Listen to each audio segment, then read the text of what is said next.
This container cost me, oh gosh, it was under £10 from Morrison's. You can get them anywhere. A good sized container is always handy to have in case of emergencies. If you feed hedgehogs in your garden, sooner or later you will attract a casualty that needs help. This size is perfect to keep them overnight, ready to take to a rescue in the morning. Line the bottom with newspaper. If you don't have newspaper, many people don't now, some wadded kitchen roll is fine. It stops water spreading as it will soak up, and it will give the hedgehog some traction.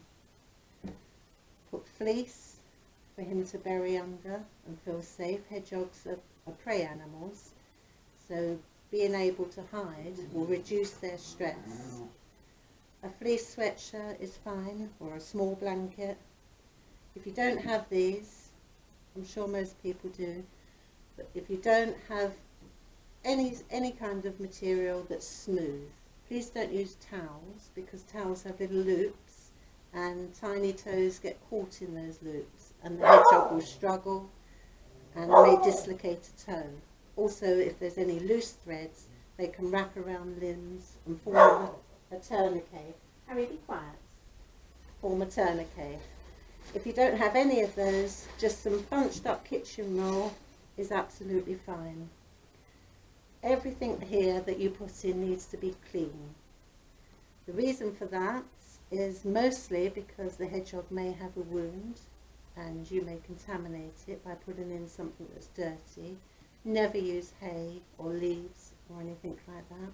The second reason is when you get the hedgehog to the rescue, they'll need a poo sample to look under the microscope to see what parasites they have and various things. And that poo sample would be so much more valuable if it's coming from a clean surface.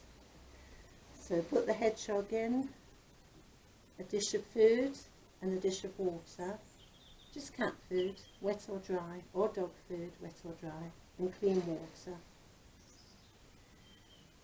If the hedgehog is a baby, these sides will be high enough for them not to be able to climb out. And you can leave it like this. If it's an adult, put the lid on, make sure there's plenty of air holes drilled into the lid. Put the whole box into somewhere that's quiet and undisturbed. This is really important.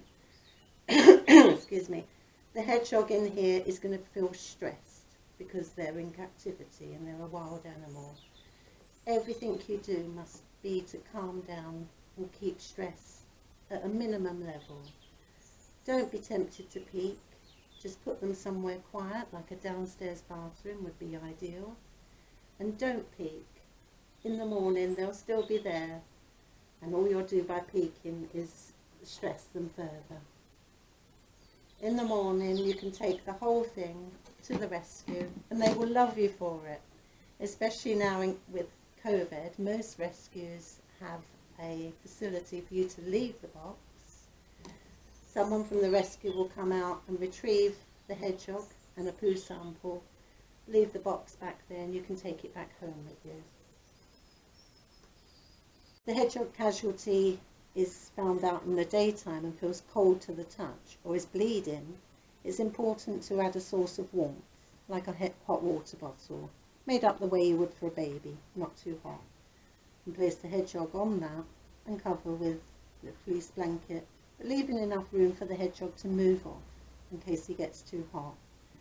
This is really important because, especially for a bleeding hedgehog, hypothermia can result in devastating physiological consequences, and one of which is impairment of the body's ability to stop bleeding. It can't form blood clots. I've seen on several sites the complete opposite to this information, and it's so dangerous.